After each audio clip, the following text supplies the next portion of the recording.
Sometimes there's an underlining factor that they're looking for. True, yeah. Our first initial go-to is always LinkedIn, but there's Career Builder, ZipRecruiter, there's a few different avenues. They're expected to show up and figure out what to do and then do that. It could be something as simple as they want to move 20 minutes closer to their home. Sometimes it's not always money-driven or position or title. They don't often get told what to do because it's not out there. It's not invented yet in that specific area, so they kind of have to show up and just build it from scratch.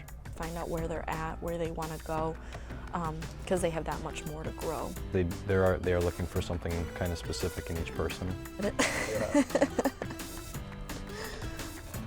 So.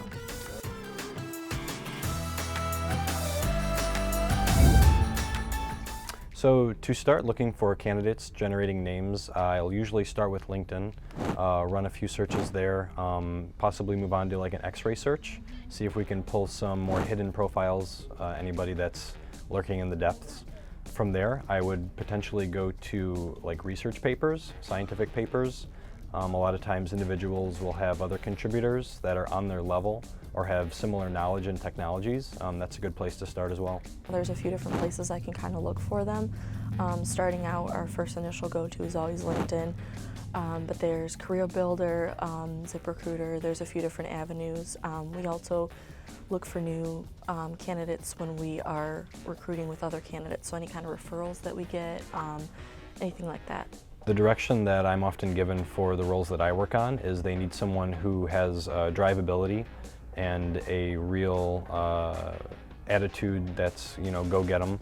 Like there's somebody that needs to show up to work and someone who's not given they're not told what to do, but they're expected to show up and figure out what to do and then do that.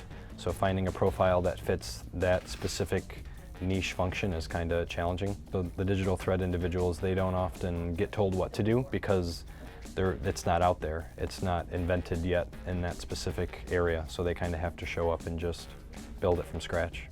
So capturing a candidate's interest in a role is one of the most important things you want to focus on, not right away, but in the beginning stages. One of the best ways to do that is just genuinely know what the parameters and individual technologies that person might be using. For instance, I work on a lot of technology roles, so telling the individual about what technologies that this company has and how they might have a leg up on competitors usually interests them because that's something that they're really interested in. So capturing a candidate's interest is just dependent on what they're really looking for. If I'm on like a phone call with them, my first initial thing will be to ask them what is their motivation for looking for a new job. What are they looking for in their next position? It could be something as simple as they want to move 20 minutes closer to their home.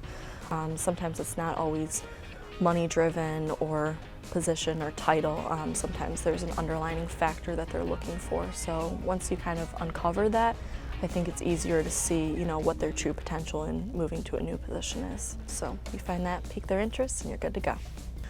So adjusting your approach and kind of tailoring it to the different industries, it's really all dependent on the position that you get. Everyone in that position is going to react differently. I know recruiting for a recruiter position is a little bit more easy because you have people who are willing to talk, who are excited to talk, who talk every day to people. Whereas, you get a hold of someone who's in the banking industry, it's a little bit more difficult to get in touch with them. They're busy, they're scheduled. So, reaching out to someone like a recruiter on the phone is easiest, where if you're reaching out to maybe a banker, usually it's easiest to reach out to them through email or LinkedIn message or something like that, just to kind of generate that initial contact. For each different role that I would focus on, whenever I'm searching on LinkedIn or ZipRecruiter or Career Builder, I'll generally start with the technologies that they would be using. So each specific role is usually going to be using several different technologies that the company has a handle on. And so I would go through those different search engines for candidates and search their profiles based on those tools. Everyone handles connections differently. A higher level role, they're going to be used to connecting with people on a daily basis. You got to be more professional, get on their level a little bit more. They're going to be a little more straight to the point. They're busy people. You don't want to beat around the bush with them. You kind of want to be direct at what you're asking, what you're inquiring about. let them know what the information is up front, and just kind of react a little bit differently. Whereas, I think a little bit lower levels, you're a little bit more inclined to have a conversation to find out where they're at, where they want to go, because they have that much more to grow.